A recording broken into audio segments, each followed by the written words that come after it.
Yes. So without further ado, I will be bringing in our next speaker. Our next speaker is an ESG professional, a legal practitioner with over 4 years of experience and at the intersection of law and ESG advisory. Yes. Okay, I'm so sorry for the breaking transmission. And she is skilled in designing tailored ESG strategy. She has helped a growing list of corporate clients begin their ESG journey by incorporating relevant consideration into their decision-making processes and across their operations.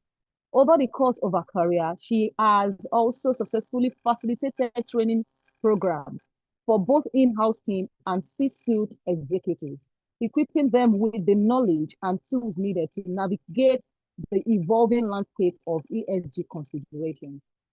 She holds a bachelor degree in law from the University of Ibadan here. Okay, that's beautiful.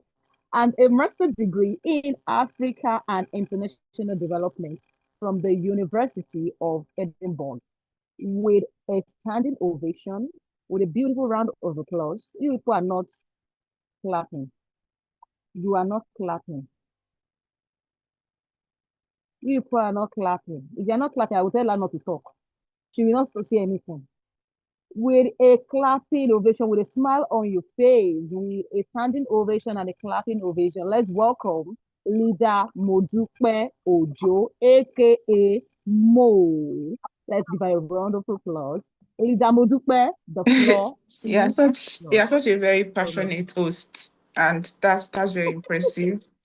Good Thank you. afternoon. Good afternoon, Good afternoon. everyone. I wanted to turn on my camera, but I'm in such a very interesting background. So I'll just, hope that my voice suffices. Before we start, before I introduce myself and go into my session, I think I noticed that at some point the meeting went off. So maybe if that happens again, we can do the same thing and rejoin the same link. But I'll try to keep my presentation within maybe the next 15 to 16 minutes.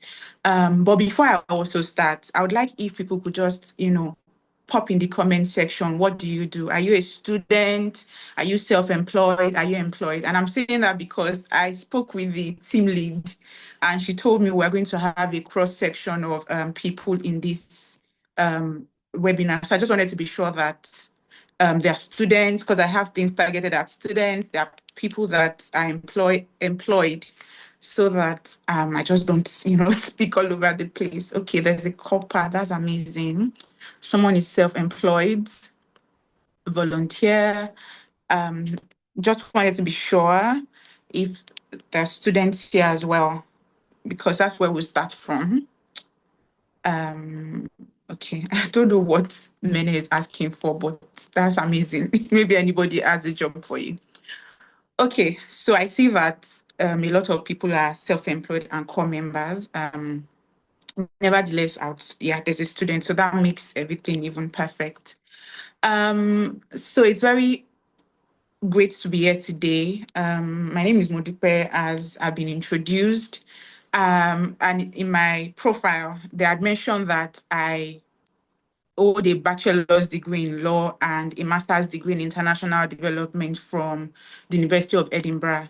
But what I deliberately omitted is the fact that I have a first class degree in law from the University of Ibadan and a first class degree from the Nigerian Law School as well. And I studied for my master's in Edinburgh on a fully funded Commonwealth scholarship. And my gut feeling tells me that that's why Leader Fatima wanted me to come and facilitate this session, especially because my topic is a very interesting one, and that is targeted at individuals, members of this network. So the topic I've been told to speak on is from learning to earning, unlocking minds to end poverty. And I gave you that introduction about myself because I think that, I've lived that has been my lived experience over the past years. I've seen how transformative education has been. And so for this session today, I'm going to be explaining and talking to you from personal experiences. I mean, I have a few statistics here and there, but mostly what I'll be talking to you about is about myself, how education has changed the trajectory of my life. Um, so, like I said, I like that leader Emmanuel spoke before me because his topic was about, more general and more advocacy focused. But my session is for you, it's for members of this network, regardless of your working life, you're a student, you're a core member, you're self-employed. What I'm talking about now is for you as a person. Now, I'm sure that you understand what quality education is because it has given you like sufficient, introduction. But now I'm going to tell you how can you make quality education work for you, right? How can you make learning work for you? Because I mean, learning comes in different forms. Like you had mentioned, you can learn for different reasons. And I think the host also mentioned something about, oh, you can be educated, illiterate, and things like that, which is absolutely correct. But for the purpose of this my presentation, I'm going to be talking to you about learning as a student and learning as a professional with the mindset of improving your earning capacity. I mean, we speak about the SDGs. Like they introduced, I've been working in sustainability for quite a number of years now. So I understand the advocacy part of it. But this is for you as a person. You can only advocate for things that you have lived experiences for. I can only advocate for education, for example, because I see how it has changed the trajectory of my life. So I would start by talking to students here and even if you are not a student, you can always pick one or two things from it. So now there's always this common conception that, oh, school is a scam. I still see it a lot of times online, but I can tell you for a fact that that is a lie, right? I think that what I would want you to know at the end of this session is that if you don't take anything from me, it's for you to see the benefits of education. Now, people say it a lot that, oh, there are a lot of people in Nigeria that went to school, they are not doing well. What did they learn in school? And that's absolutely fine. I mean, the statistics support it. I think when I was preparing, I tried to check for a few statistics and I saw that as at Q2 2023, which was the last one I could find, they said the unemployment rate in Nigeria for people with post-secondary education was about 8%, coupled with people that were even underemployed.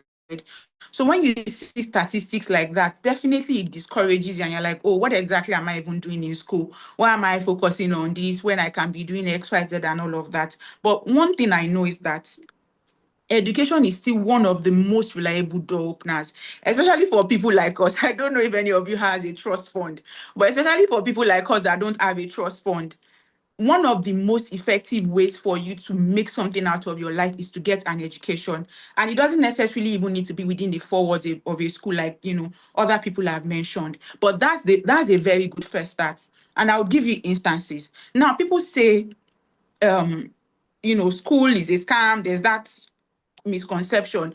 But I can tell you for a fact that I've gotten about 2 or 3 jobs after my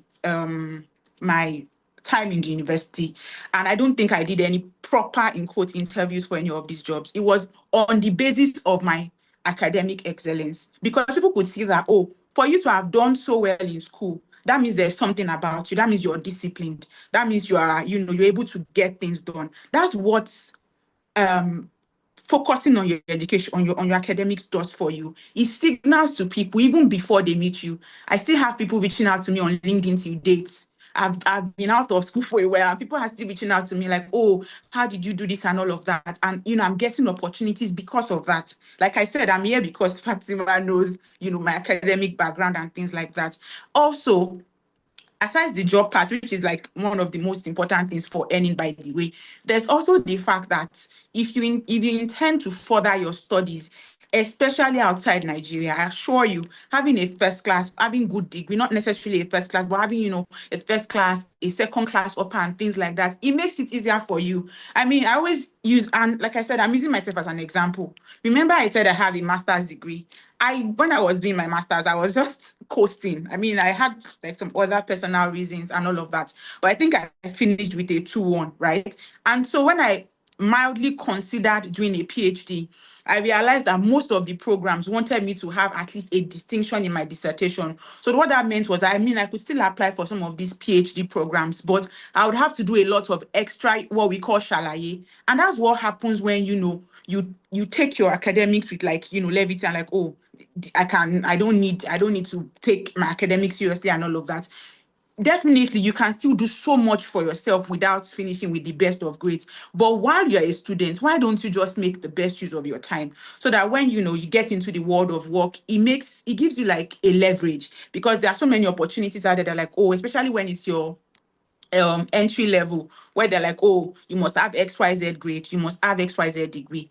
Focusing on your academics while you're a student helps you get into these doors. And so that's you're studying a course that wasn't what you, because I know how Nigeria can be. I mean, I'm in Nigeria. I went to UL, like I said. I know how Nigeria can be, that you would get a course that wasn't what you wanted. I always try to, when I get people ask me, oh, what should I do in that instance? I give them two recommendations. I say, number one, do you want to change your course? Is it possible? If you want to do that, by all means, because at the end of the day, you don't want to spend 4 years and then, you have to start say, okay, what exactly am I even going to do with this degree? If you're sure that you don't want to do that course, try as much as possible to pivot. And if that's not going to work, give it your best shots. The maximum, you will be a big advocate of furthering your studies, especially outside the country. And the best way to do that for you as a person and from someone that has the experiences, when you have good grades, it gives you that confidence, it gives you that boost. And the interesting thing is, most of these courses, at the master's level, they don't particularly care what your first degree is in. Some of them, I mean, except for technical ones, like, maybe some specific technical ones that want you to have an engineering background and things like that. A lot of all these other programs just want you to have a sufficient degree from your first year. So all these are the way you improve your earning capacities. Like, that way you can decide that, oh, maybe you want to stay back there, you want to pursue other jobs. There are so many opportunities that, they would say, have at least a master's degree. How do you access those opportunities if you've not even done well for your first degree? So if there's anybody here as a student, as as a bachelor's degree student, as a master's student, and you're like, oh, this education self, I'm not all about that. Like, I can just become a content creator. Please, that's absolutely fine, by the way. And that's where I'm going to, delve into on the other part of learning outside the classroom to earn. Right. But if you know that, okay, you're still there, you still have time on your hands, I genuinely encourage you to take your academics seriously. Please, let's leave this rhetoric of, oh, school is a scam, you can be educated and not make it. Please, I think this is me doing a motivational speech at this point, but it's what I know that works. You need to, pay attention to these things. And beyond the classroom, which I totally understand as well, like, it's equally as important.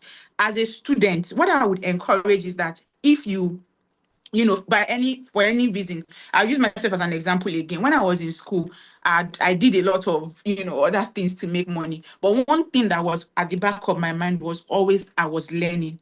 I think that if you always, because my topic, like I said, is unlocking mindset to end poverty. So I'm here to do a motivational speech sort of thing, right? If you have the mindset, that's the mindset you need, that, okay, if I want to do XYZ, I need to do XYZ. So if I want to improve my earning capacity, I need to do XYZ. Do I need to take a course? Do I need to do an internship? Do I need to further my studies? If you have that mindset that it's just one thing between you and your next step, it makes it easier for you to even unlock your earning potentials. So if you're a student, or maybe you are out of school and you're like, okay, I'm not that keen on, all this academic stuff, there's also the part where you can build skills. I've seen a lot of people these days, looking for quick money. And I'm like, it doesn't work that way.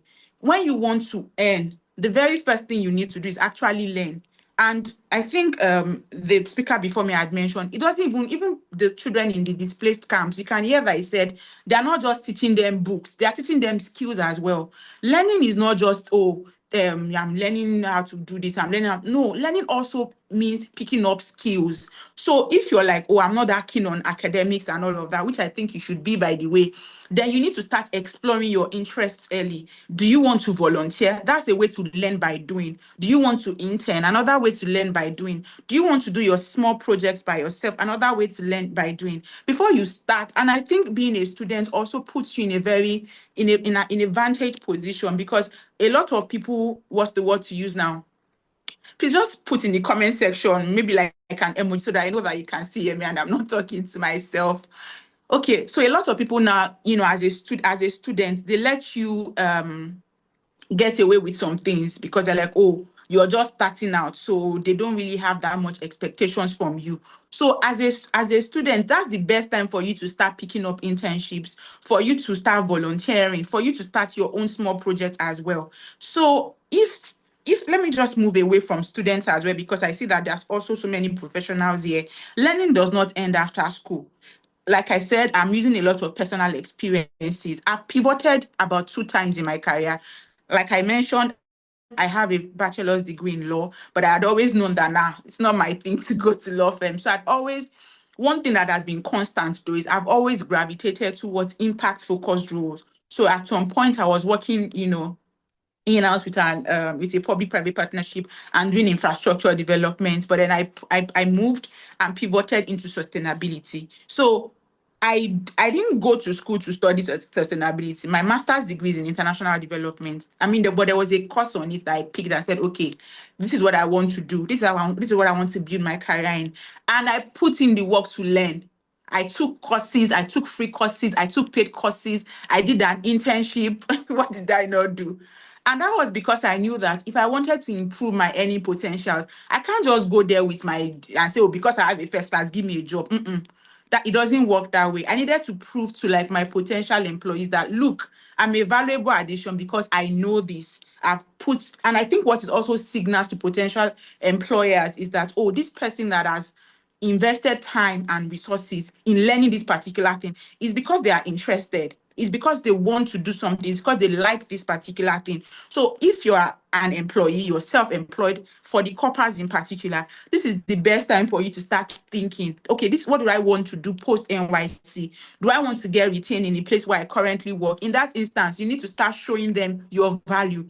So if maybe you are currently serving in a department and you want to move to another department, this is the best time for you to start picking up tasks that can show your value to that other department. When I joined my current company, I was in a different department. But from the very first day I took the offer letter, I knew I wanted to move to my current department. So from that time, I've been doing things, making myself visible. When they have meetings related to this, my current department, I would be there, I would contribute. And so when the opportunity to move presented itself, it wasn't a case of who is this person. Everybody knew that, oh, Modupe, if you talk about sustainability, you can ask Modupe questions. So as an employee, if you the way you improve your earning capacity and end poverty is by taking your career or your maybe if it's I don't know what you have, if it's not a career, it's maybe like your business as your own. I mean, it's easy to say for a business, but as a career, you need to look at it from this perspective. Everything you learn, that's what I usually encourage people when I talk about it. Everything you learn is for you. So even if it is your employer that is sending you on a course, or if you're the one that you're taking out time from your, to improve your skills, when you leave that employment, who owns it? It belongs to you. So if you have that mindset that everything you learn belongs to you, I think it makes a whole lot of differences. And a whole lot of difference, pardon me. And one thing I also always say is that you should document your progress and your achievements. So anybody that maybe knows me from outside this, outside Leader Fatima knows that I'm very big on LinkedIn, because that's how you document your progress and your achievements. It's so important that you stay active on professional platforms. And I always say from the perspective of when you are visible, what happens is when people want to recommend someone for certain opportunities, you are the first person that comes to their mind. I have people, asking me, oh, do you want to collaborate on XYZ? Are you open to doing XYZ? Because they see me, because I'm visible, right? But I don't just put myself out there without substance. Before I put out any post, there are times I go like weeks without posting on LinkedIn because I've not had time to do my research, right? But what I'm doing is I'm positioning myself for global opportunities, because when you start thinking about it from the perspective of, if you're these kind of platforms are places where you can meet people from all over the world, right? If you start seeing it from that perspective, then all the shyness that comes with posting on LinkedIn and all those kind of platforms, it dissipates. So I encourage people to take advantage of free opportunities as well. So now imagine that you project, maybe you work as maybe an HR officer, right? That's what you do, and you do a good job at it. But you're like, oh, okay, I think I want to pivot. I want to become a project manager, what's the best way to go about that? You start taking free courses. You can start, taking free courses, and then maybe, for example, you look at the kind of things you're doing in HR. There are probably there's probably some tasks that you are doing that are already project management focused. So you need to find a way to then capture it better and document it. So you need to then take free courses. I always recommend that you start with that. The internet is a gold mine. I mean, I spend a lot of time on TikTok, so I would not tell you not to use, your social media for fun. But I also spend a lot of time learning, because I know that, I want to have a lot of money. So if you want, if you have that mindset that if you want to earn, if you want to improve your earning capacity, you cannot avoid learning. It puts a lot of things in perspective for you. So I have just two more things to say. I put together like a prompt. So because I know that sometimes what people struggle with is, okay, how do I even start? So now you've told me, I can hear you, motivated me. I want to start learning, but where do I even start? So I just came up with like two prompts. I put one, I use ChatGPT, so you can also fine tune the prompts, but I'll put both in the comment section now. This is something I do a lot, always trying to iterate and see things that work for me. So I'm going to put two prompts. So you can pick any of the prompts after the call and just, play around with it. Play around with the two. Give me a second. Okay. Play around with the prompt and see. Just basically asking that. Give me a second. I don't know why it's not. Okay. I don't know why it's not sending to the chat. I don't know how to do. Sorry. Okay, I think I can find it. Give me a second.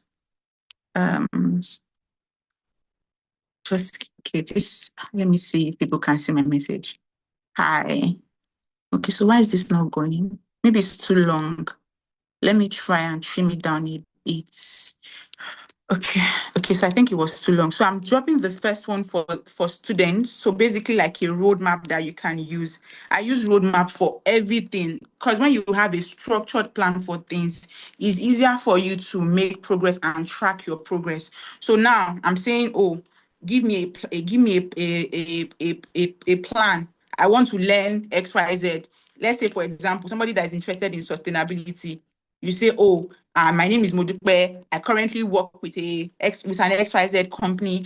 I'm interested in picking up XYZ skills. Give me a tailored plan. And then you say, I'm always very specific with my ChatGPT. I say, give me practical steps and give me courses and links to those courses. And so when you have that kind of roadmap, it's just easy for you to go back and pick things. When I want to learn about any topic, or maybe I want to pick a soft skill, that's the very first thing I do. I go on ChatGPT and say, okay, I want to pick a skill on maybe emotional intelligence. I want to pick a skill on maybe communication. I want to improve my communication skill. Can you recommend 5 books for me that I can get? Then I go and get those books. So if you want to earn as well, you want to pivot, or you want to do better in a particular field, why don't you use it to that advantage? I know a lot of us use ChatGPT to compose messages and all of that, but you can use it as your personal assistant.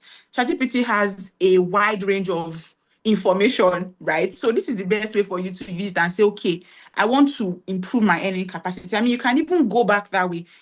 All the things I've said, you can say, okay, I understand what you're saying, but you've not captured my context. So you want to say, I am XYZ, right? I want to improve my earning potentials maybe as a baker, for example. What are the things I should be focusing on? By all means, all the answers will not be accurate, but then you can now tweak it to fit your own peculiarities. So in conclusion, because I think I've gone on and on, in conclusion, learning is one of the most powerful tools that can help anybody break cycle of poverty or achieve financial independence. So I encourage you to continue learning and continue improving your earning capacity. Thank you all so much. Wow. Let it keep coming. This is what they call pouring out of mind. She really is what they call pouring out of mind. She really poured out her mind. What she said, education is not a scam. Oh. Education is not a scam. Education It's not a cat. I hope I'm not talking to myself. Can we hear me? Yes, yes. Oh, beautiful. Thank you. So education, and there is something that she said that resonates well with me. She said something, she said, whatever it is that you want to do, your mindset is number one. So have a fixed mindset about what you want to achieve. Have a fixed mindset. Oh, I want to have my master's in this. I want to have my PhD in this. Have a fixed mindset. And she also added something that she said that it does not matter whatever it is that you graduated with. It does not matter whatever it is through one, it is second class, lower second class offer. It does not matter whatever it is that you graduated with. As far as you are still learning, keep learning. And education does not only stop in class, it's not only in school that you learn. You learn in many ways. That was so beautiful, Leader Mo. I want to call you Mo, Leader Mo. Thank you very, very much. Thank you so much. We really appreciate you. Thank you. So now, just as I promised earlier, that we'll be having questions. We'll be having questions from the first speaker to the second speaker. So please, let's keep, I want us to do something. If you have a question, raise up your hand. And if you don't want to talk, please type it in the chat box. Now, oh, that is our leader, our team lead, Leader Fatima. Thank you very much. You have the floor. You have 1 minute to ask a question. Thank you. Okay, thank you very much. My first question goes to the first speaker. So I would like to know, like, what school students are like, sorry, to get out of school students back to school. Though I'm aware of initiatives and programs and all of that, but I just feel that some of these initiatives at the end of the day, they are just policies. So since he's like into the, advocacy and he's into the field, he's in the field, sorry. So I really want to know exactly how the government is going about it and how youth can actually come in, like the role youth can play in possibly assisting the government to facilitate these programs. That's my first question for the first speaker. My second question goes to the second speaker, and it is going to be a bit personal.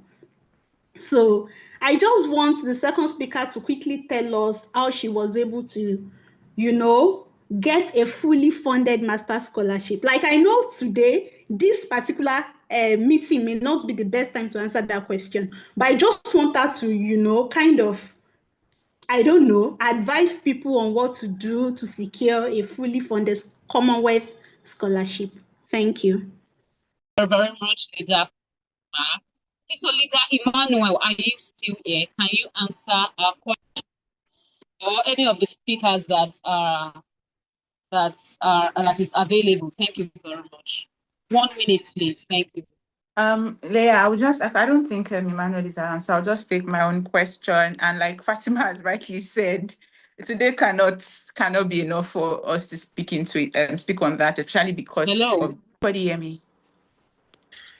Yes, I can hear you. Okay, so that's fine. Okay, so like I said, today will not be enough. Are you there? Okay, I think she cannot hear me though. Let me just put in the chat. Everyone can hear me. But everyone can hear me, right?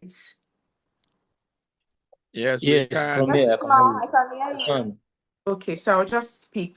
So like I said, today would not be enough to address that. I mean, if you have another session, I'm happy to actually come and, speak. To the education. Now, if at all I want to contribute anything, because many people have done that and it's not really working.